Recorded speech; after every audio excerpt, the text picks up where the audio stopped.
There's a strange thing that happens after 60.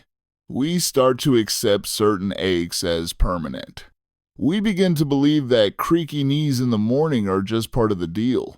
But what if I told you that the stiffness you feel when you first get out of bed isn't actually caused by your age at all?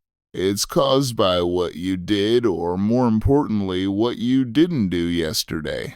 I've been looking into the daily routines of active seniors, and I found a pattern. There's a specific 7-minute window in the morning that seems to separate the folks who walk with ease from the folks who shuffle to the bathroom holding onto the wall. It's not about painkillers, it's not about expensive supplements. It's about a sequence of movements so simple you can do it while your coffee is brewing. And the best part? It doesn't require getting down on the floor. Let's talk about exactly how those 7 minutes can change the way your knees feel for the rest of the day. When we sleep, our bodies aren't just resting. They're busy repairing tissue, but they're also producing a lubricant called synovial fluid. Think of this fluid as the oil in your car engine. If your car sits in the garage for a long time, that oil settles and gets a little sludgy. Our joints are the same way. After 7 or 8 hours of stillness, the synovial fluid in your knees thickens slightly.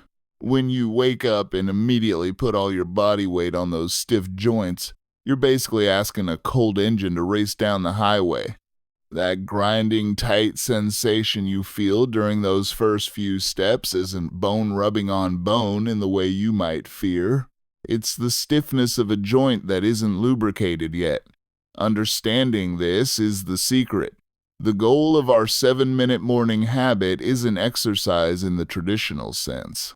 It's not about building muscle or burning calories.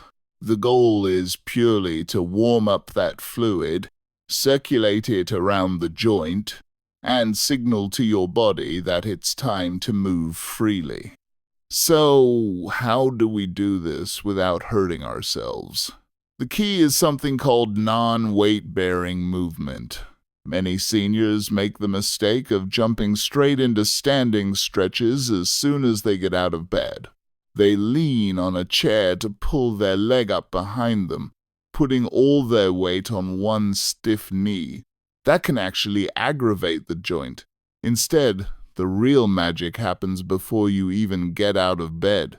I want you to start your day lying flat on your back, with your legs stretched out.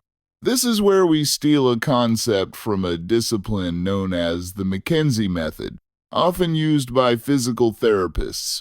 While lying under the covers, simply pull one knee gently toward your chest, just to the point where you feel a very light stretch in the lower back and hip, not pain. Hold it there with your hands for about 5 deep breaths. As you do this, the knee joint capsule is being gently warmed. You're not forcing anything. When you put that leg down and switch to the other knee, you're beginning to circulate that thick synovial fluid, turning it from a gel-like consistency into a slippery, slick liquid. By doing this simple, gentle pull before your feet ever touch the floor, you're priming the hinges of your body. Now, once you've gently woken up the knees in bed, it's time to move to the edge of the mattress. This next part is crucial, and it's something many seniors don't realize they should be doing. Sitting on the side of the bed, with your feet flat on the floor, you have a perfect opportunity to use gravity as a friend, not an enemy. Start slowly swinging your lower legs back and forth, like a gentle pendulum. This is not a kick. It's a soft, rhythmic swing. This action pumps the synovial fluid directly into the cartilage of the knee joint. Cartilage doesn't have a blood supply. It relies purely on movement to squeeze out waste and soak in fresh fluid. When you sit there swinging your legs for just a minute or two, you are literally feeding your knee cartilage. It's a beautiful visualization, isn't it?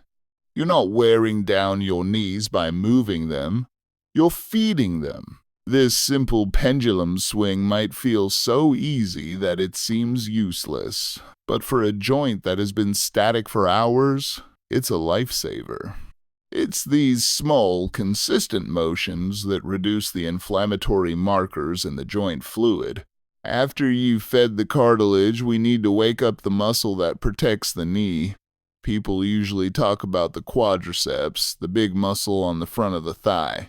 But there is a hidden muscle, the vastus medialis oblique, or VMO, a teardrop-shaped muscle just above the inside of the kneecap that often falls asleep as we age.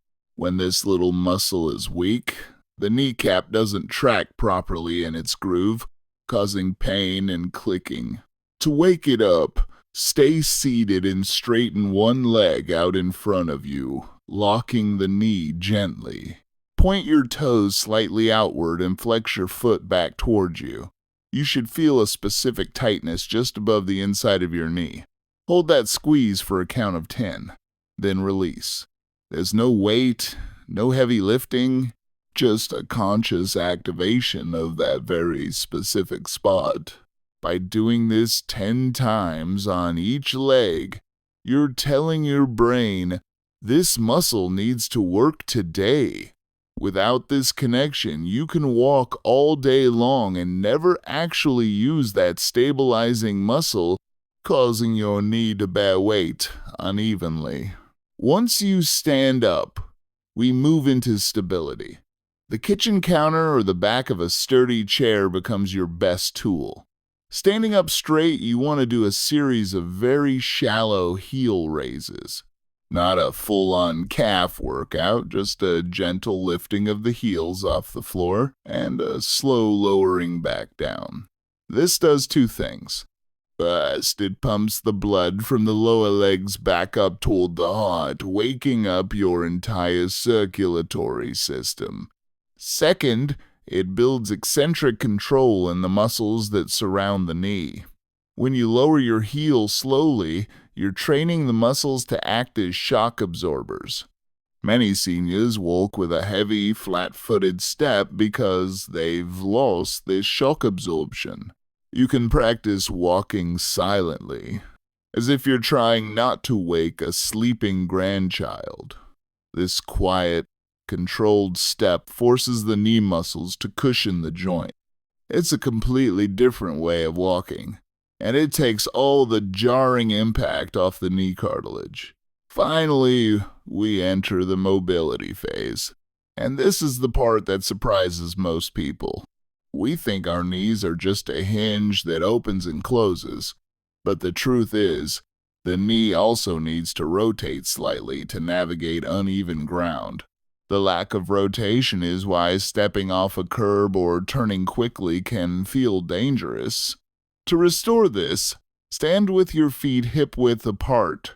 Gently shift your weight to one leg and make a small, slow circle with the opposite knee. Imagine you're drawing a circle on the floor with your toes, the movement coming from the knee, not the hip. Just 3 circles in one direction, 3 in the other. This feels unusual at first because we rarely move our knees this way, but it greases a range of motion that walking doesn't touch. Before I wrap this up, I want to share that one unexpected tip I promised. Beyond movement, the secret sauce for morning joint stiffness is heat, but not how you might think. While you're doing those first bed stretches, have a warm pair of knee-high compression socks ready to put on as soon as you finish. The light compression paired with the warmth traps the metabolic heat you just generated through the movement. If you immediately put on cold, loose socks, you lose that therapeutic warmth. The warm compression keeps the blood vessels dilated and the fluid thin for the first hour of your day. It's a simple trick that seals in the work you just did, extending that lubricated feeling way past your morning coffee. To summarize the 7-minute rescue plan, we started with lying knee hugs to warm the fluid.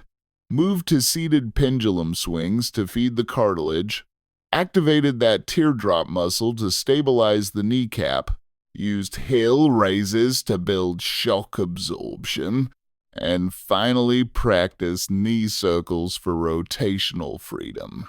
This isn't about doing an hour of grueling yoga or pushing through pain. This is about 7 minutes of intelligent, self-respecting movement that acknowledges your body has changed but refuses to give up on it. If you start tonight by placing a warm pair of socks on your nightstand, ready for tomorrow, you're already telling yourself that you deserve a pain-free morning. I hope you try this tomorrow and feel the difference from the very first step.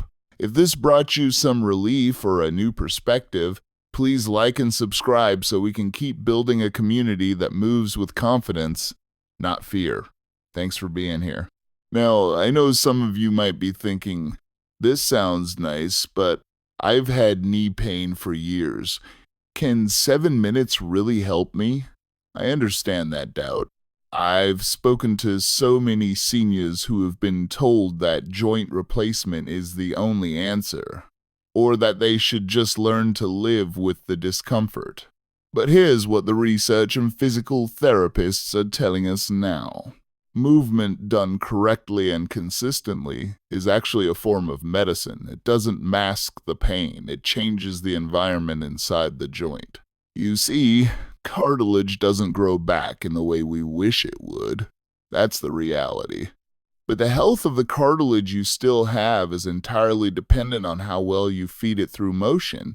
Every time you do that gentle pendulum swing we talked about, you're not just loosening up, you're literally pumping nutrients into the remaining cartilage, keeping it alive and functional for much longer than it would survive in a sedentary joint.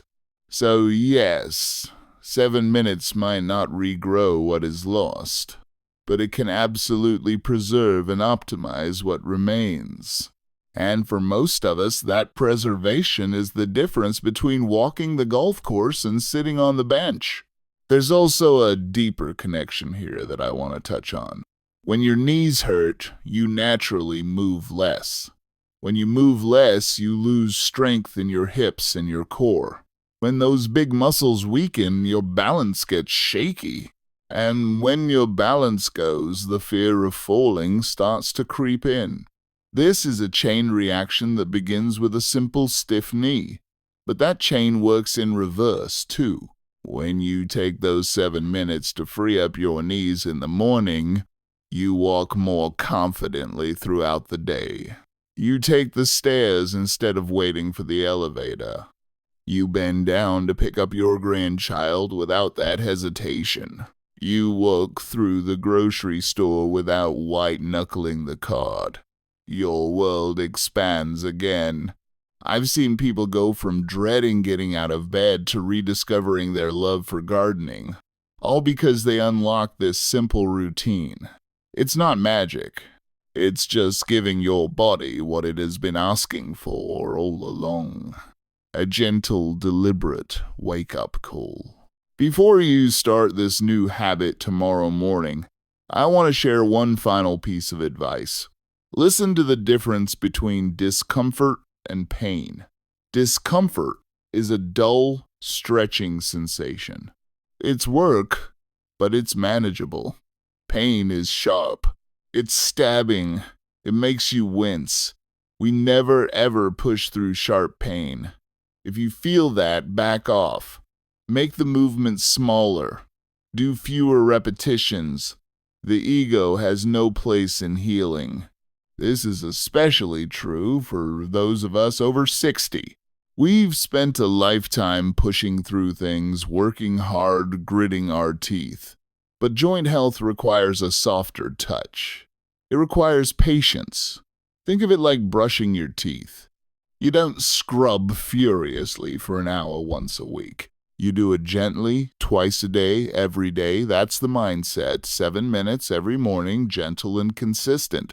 That's how real change happens. So tonight, before you go to sleep, I want you to set an intention. Put those warm socks by the bed. Set your alarm just 7 minutes earlier. And when you wake up, give your knees the gift of a gentle start. You deserve to move without wincing. You deserve to start your day with comfort, not pain. And you absolutely have the power to make that happen. Thank you so much for spending this time with me today. If this video brought you a little hope or a new idea to try, please give it a thumbs up. It really helps other seniors find this information. And if you're not already part of our community, hit that subscribe button. We talk about practical, honest, and gentle ways to stay active and healthy as we age. No gimmicks, no fear-mongering, just real support. I'll see you in the next video. Take care of those knees, and take care of yourself.